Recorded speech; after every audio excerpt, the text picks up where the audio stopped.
Today, we are not just selling grain. We are shaping the future of Burkina Faso. This $14 billion partnership with India is proof that our land can feed the world and ensure prosperity for its people. The news broke first thing in the morning. It was supposed to be an ordinary morning. In New York and London, traders were just waking up, pouring their first cups of coffee. In Mumbai, screens flickered as analysts prepared for another predictable day in the markets. And then, everything changed with a single headline.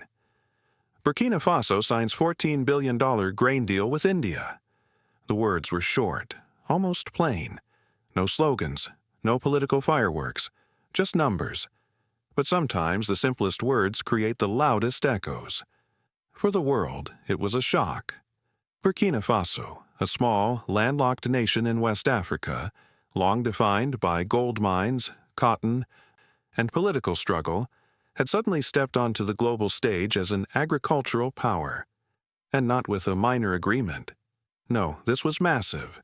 20 million metric tons of maize and sorghum, secured for 10 years, valued at $14 billion. In seconds, markets reacted. Grain futures spiked in Chicago. Screens in London flashed red. Reporters in Mumbai called it a seismic shift. And rival exporters in South America and Eastern Europe, who had dominated Asia for decades, were forced to ask themselves a painful question. Had a new player just stolen their place at the table? But this wasn't just business. This was strategy. For India, it was food security, an insurance policy against the monsoon rains that could bless or betray an entire nation's harvest. For Burkina Faso, it was opportunity, proof that a landlocked country could feed the world, and in doing so, secure prosperity for its own people. This deal was not born overnight. It was the product of quiet conversations, careful trust-building, and the bold belief that even the smallest nations can change the balance of power. And on that morning, as the sun rose in Asia and the world's markets trembled, one truth became clear. Burkina Faso was no longer just selling grain. It was rewriting its future. Burkina Faso. For decades, the world saw it as little more than a forgotten name on the map of West Africa, a landlocked nation surrounded by bigger neighbors, defined in headlines by gold mines, cotton fields, and political turbulence. Rarely had anyone imagined it as a force in global food supply. And yet, beneath the surface, something had been growing. Quietly, patiently. While foreign investors hunted for minerals, few paid attention to the vast central plains, where fertile soil and untapped water resources stretched for miles. To outsiders, it was invisible. To Burkina Faso's farmers, it was potential waiting to be unleashed. On the other side of the world, India was wrestling with a different challenge. Every year, its food system rose and fell with the monsoon. Some seasons brought overflowing warehouses. Others brought shortages, forcing imports at painful prices. Climate change only made this cycle more unpredictable, threatening both the plates of ordinary citizens and the stability of its rising industries. Two countries, thousands of miles apart, seemed to have nothing in common, but they shared the same question: how do we secure the future? The answer began in quiet conference rooms at international food security forums. No grand promises, no flashy campaigns, just careful conversations. Burkina Faso's envoys laid out a simple truth: our land can produce more than the world realizes. Indian officials listened. They had already learned that depending on one or two suppliers was dangerous. A partner in Africa, with different rainfall cycles and growing seasons, could be the insurance policy India desperately needed. And so, step by step, a partnership was born, not through speeches, but through trust. Burkina Faso, once overlooked, was preparing to reveal a new identity, not just a nation of gold and cotton, but a nation that could feed the world. The official announcement was astonishing in its simplicity. No lengthy speeches, no colorful slogans. Just 3 short paragraphs. 20 million metric tons of maize and sorghum, $14 billion in value, 10 years of guaranteed supply. That was it. And yet, those words carried the weight of a revolution. For global markets, it was a thunderclap. South America and Eastern Europe, long the dominant exporters to Asia, were stunned. Reporters rushed to explain how a landlocked African nation had suddenly claimed a seat at the high table of world agriculture. In trading floors from Chicago to London, phones rang nonstop. Futures contracts for maize and sorghum surged as traders scrambled to recalculate risks. Some called it historic. Others called it dangerous. But everyone agreed. The balance of global food supply had shifted. For Burkina Faso, the facts spoke louder than any speech. The numbers were bold enough to silence doubt. 20 million tons of grain committed. 10 years of stability promised. $14 billion secured. No hype, no exaggeration, just clear commitments. And for India, the numbers meant security. 20 million tons was not just food. It was insurance against unpredictable rains, a safeguard for its people, and a guarantee for industries that fed millions more. Sometimes history doesn't announce itself with fireworks. Sometimes it arrives in silence, on the thin lines of a press release, reminding the world that even the quietest agreements can shake empires. Burkina Faso was no longer asking to be noticed. It was declaring itself with figures impossible to ignore. The reaction was immediate. Within minutes of the announcement, global grain prices began to climb. Screens in Mumbai glowed red with soaring futures contracts. In Chicago, analysts scrambled for explanations. And in London, traders leaned forward in disbelief, whispering the same question: how did Burkina Faso pull this off? For rival exporters, the shock cut deep. In South America, Argentina and Brazil had long dominated Asia's grain imports. Their farmers had invested heavily in ports, silos, and global supply chains. Yet overnight, a country once dismissed as marginal had stolen headlines and markets. In Eastern Europe, the blow was no less severe. Ukraine, long considered a breadbasket for Asia, now faced an unexpected competitor. Commentators warned that the Burkina Faso effect might spark a price war, as old powers fought to defend their share. But beyond the numbers, the symbolism was just as powerful. For decades, Africa had been seen as a consumer, not a supplier, in the global food system. Now, one of its landlocked nations had proven it could set the terms of trade. On talk shows and in newspapers, the words "historic shift" appeared again and again. Some experts framed it as a rebalancing of global food power, away from the few exporters who had controlled supply for so long, toward a more diverse and resilient system. Markets thrive on predictability. But this deal introduced something new: uncertainty. And uncertainty in the world of commodities means opportunity for some and fear for others. In one stroke, Burkina Faso had not only secured billions in value, but also forced the world to reimagine who controls the future of food. Behind every number lies a motive. Behind every deal, a story. For India, the $14 billion agreement was more than a purchase. It was a shield against the one force that has haunted its people for centuries: the monsoon. Every year, the rains arrive like a gamble. Too much water, and fields flood, drowning crops before they can grow. Too little, and the soil cracks, leaving millions of farmers desperate. This cycle of abundance and scarcity has shaped India's destiny for generations. Warehouses overflow one year, only to run empty the next. Families feast in one season, then pay higher prices in another. India needed insurance, not just for food on the table, but for its industries too. Its booming dairy sector, its fast-expanding poultry farms, its promise to feed 1.4 billion people. All of it rested on one fragile element: weather. Sorghum and maize were not just commodities, they were lifelines. By securing a decade of guaranteed supply from Burkina Faso, India was writing stability into its future. But there was more. This was also about politics. For years, China and Middle Eastern powers had signed massive agricultural deals across Africa. India had watched, cautious and slow. Now it was time to act. By choosing Burkina Faso, India was sending a clear message. It would not sit on the sidelines of Africa's rise. It would be a partner, not a spectator. And why Burkina Faso? Why not Brazil, Argentina, or Ukraine? The answer was trust. Unlike larger exporters, India came without heavy conditions.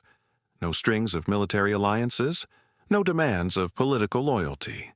Instead, it offered respect. Investments in silos, irrigation systems, and training programs.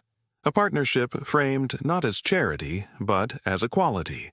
For Burkina Faso, the motives were just as profound.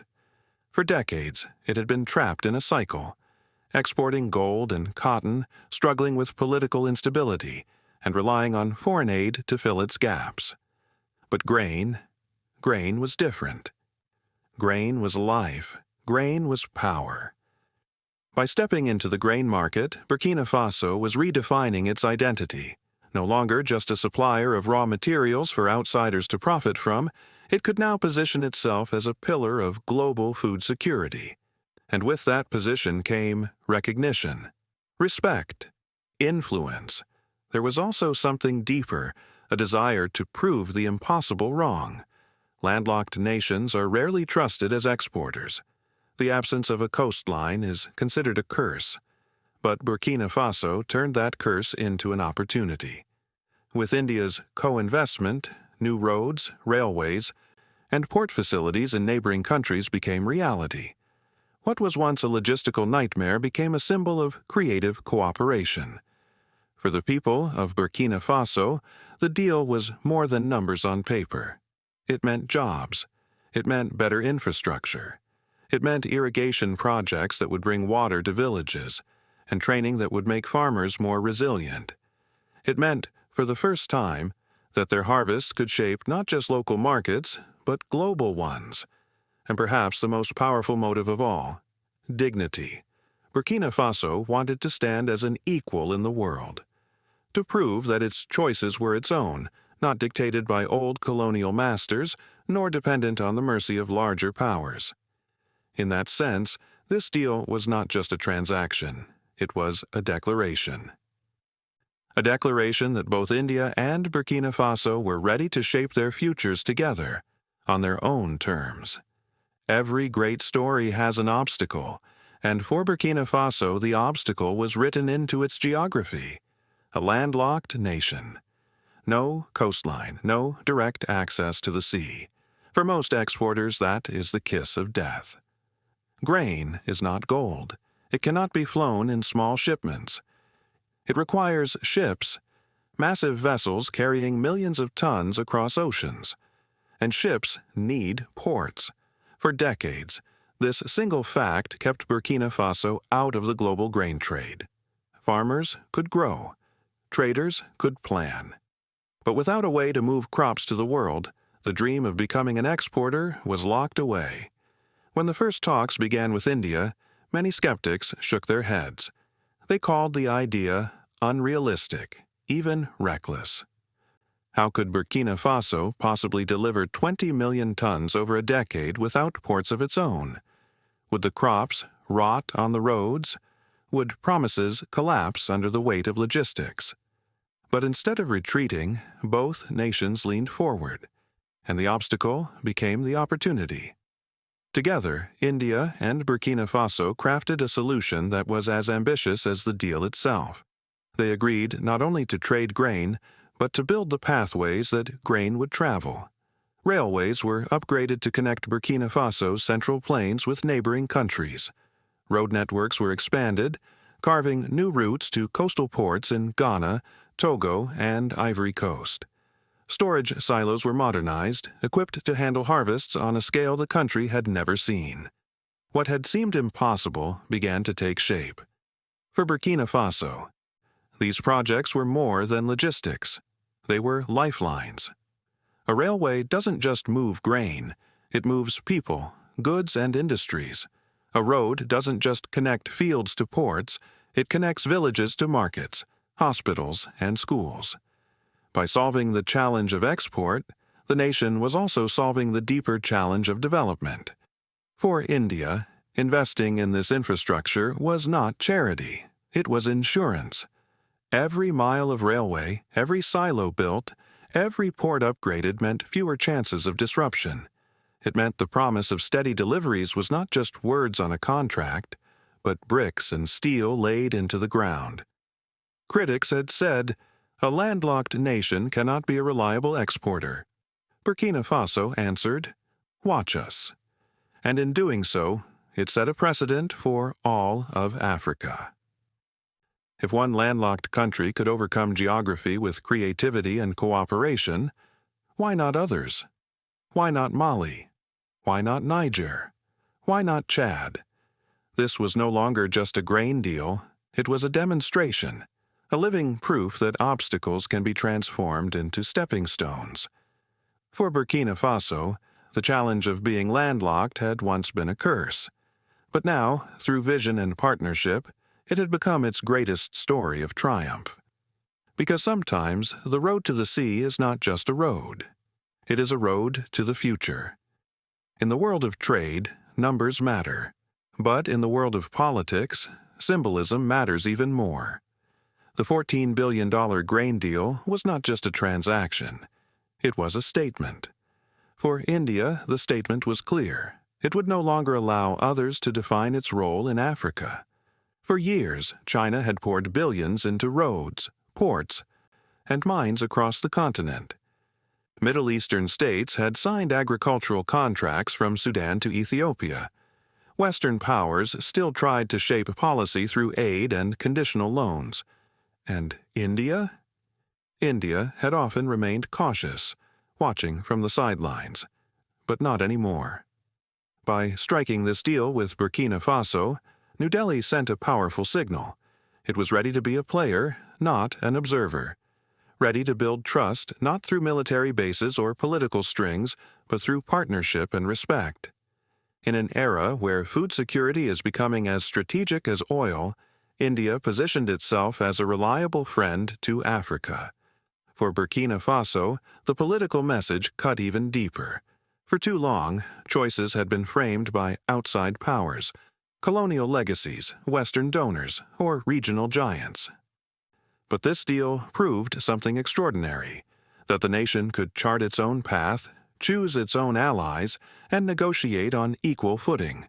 It was not dependency, it was sovereignty. The contrast was striking.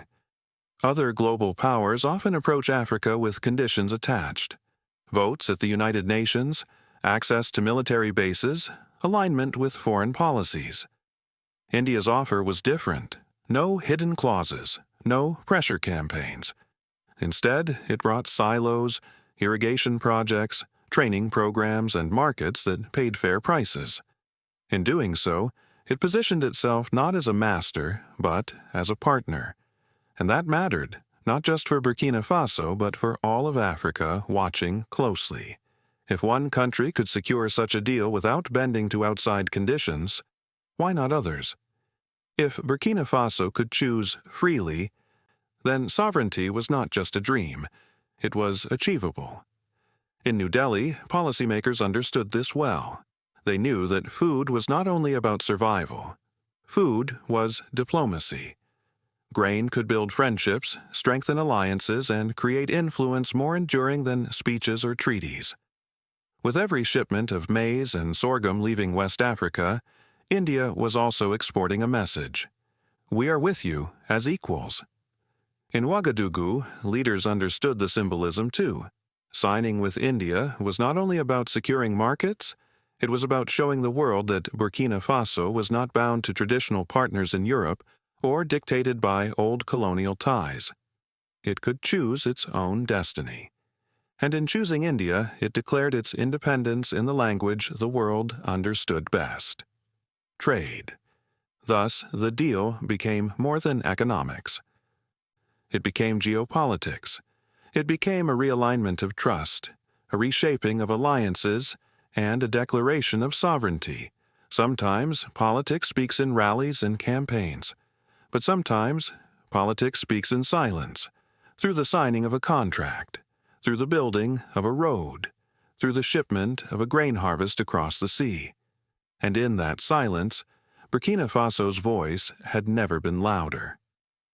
The ink on the contract was barely dry when the ripples began to spread. Across West Africa, leaders gathered in closed rooms, asking themselves the same question. If Burkina Faso can do it, why not us? For decades, many of these nations had looked outward, exporting minerals, oil, or raw cotton, but rarely food. Their fertile fields had been treated as subsistence farmland, not global suppliers. But this deal shattered that illusion. Suddenly, agriculture was no longer just about feeding villages, it was about reshaping economies. Burkina Faso had opened the door, and once a door is opened, others are eager to walk through it. In Mali, Niger, and Chad, officials studied the blueprint. They saw how Burkina Faso had turned a curse, being landlocked, into an opportunity. They saw how trust and patience, built quietly over years, had delivered a partnership that even giants like Brazil and Ukraine could not block. And they began to imagine new roads, new silos, new contracts signed not in Brussels or Washington, but in Bamako, Niamey, and N'Djamena. The ripple moved beyond Africa too. In South America, the reaction was sharp. Argentina's grain lobbies warned of dangerous competition. Brazil's exporters quietly adjusted their pricing strategies, preparing to fight for market share. In Eastern Europe, particularly Ukraine, the shock was bitter. Already battered by war and volatility, they now faced the rise of an unexpected challenger from Africa. Some experts even whispered about a coming price war in global grain markets. And yet, economists in Geneva and New York saw something else: stability. By diversifying suppliers, the world was less dependent on a handful of exporters. A bad harvest in one region would no longer guarantee shortages everywhere. The global food system, they argued, had just become stronger. For ordinary Africans, the ripple carried another meaning: pride. For once, the continent was not just the stage for foreign investors. It was the actor, shaping headlines on its own terms. Young farmers in Senegal, Ghana, and Tanzania looked at the news and saw not just Burkina Faso, but a mirror of what their own land could achieve. But ripples do not stop where they begin. They spread outward, touching distant shores. In India, the deal bolstered confidence that its partnerships in Africa could grow far beyond grain, into textiles, pharmaceuticals, and technology. In Europe, policymakers debated how to respond. Could they still afford to see Africa as a recipient when it had just proven it could play the role of supplier, influencer, even competitor? The world had grown used to a narrow set of players: Brazil, the US, Ukraine, controlling the flows of food. Now, an unexpected nation had entered the club, and by doing so, Burkina Faso had changed the game for everyone. Because sometimes the most powerful shifts in the world are not earthquakes that break the ground. They are ripples, quiet at first, then unstoppable. And the ripple that began in Ouagadougou was already circling the globe. Sometimes a contract is more than ink on paper. Sometimes it is a symbol. For Burkina Faso, the $14 billion grain deal was not just commerce. It was a declaration to the world. A declaration that this nation, once dismissed as fragile and dependent, had the strength to shape its own destiny. For decades, Burkina Faso's story had been written by others. Colonial powers carving borders, foreign corporations mining its gold, international donors attaching conditions to their aid. But with one bold move, the country seized the pen and began writing its own chapter. And in that chapter, grain, not gold, became the language of power. The symbolism was undeniable. Grain is life. Grain is sustenance. Grain is survival. By committing to feed not only its own people but also millions beyond its borders, Burkina Faso positioned itself as more than a nation. It became a provider. A land that once struggled for recognition now stood as a pillar in the fragile architecture of global food security. For India, too, the symbolism ran deep. It showed the world that leadership does not come only through armies, weapons, or speeches at the United Nations. It can also come through something far more fundamental: the promise of food. By reaching across continents, India embraced a partnership built not on dominance but on dignity. In the process, it reminded billions that cooperation can be as powerful as competition. And for Africa as a whole, the moral could not be ignored. The continent has often been portrayed as the victim of hunger, as a place that receives grain, never sends it. This deal shattered that narrative. It proved that African soil can do more than feed African mouths. It can feed the world. It was a signal to young Africans that their land is not a burden, but an asset, not a weakness, but a weapon of sovereignty. In Ouagadougou, the signing was quiet. No fireworks, no parades. But sometimes silence carries more weight than noise, because while the streets of the capital may have remained calm, the echo of the decision resounded across oceans. In trading rooms, in parliaments, in boardrooms, people whispered the same thought: something has changed. And perhaps that is the most important lesson. That power is not always about size. That geography, history, and circumstance are not cages, but challenges to be overcome. That a small landlocked country, if it dares to believe in itself, can stand shoulder to shoulder with the giants of the world.